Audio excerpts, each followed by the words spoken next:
Mga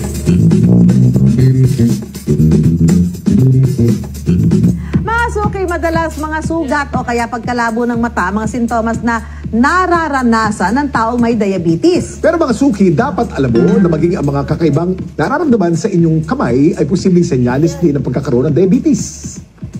Sa video, makikita ang babae na hindi agad may unat ang kanyang daliri.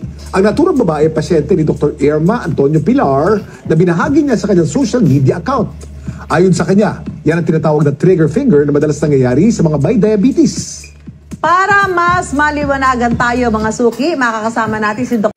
Di mo ba maiunat ang iyong daliri? Nako, baka trigger finger na yan. Yan ang tawag kung ang daliri ay nanatiling nakatupi at umuunat ng biglaan. Ang karaniwang apektado ay ang ring finger at thumb, pero pwede ding maapektuhan ang kahit anong daliri. Ito ay nangyayari kung ang parte ng tendon sheath ay namaga o may bukol sa tendon. Mataas ang panganib na magkaroon ka nito kung ikaw ay may diabetes, may rheumatoid arthritis at hypothyroidism. Ano bang gamutan dito? Ang gamutan ng trigger finger ay yung paglalagay ng splint, pag-i-inject ng steroid, at minsan kung kinakailangan ay operasyon.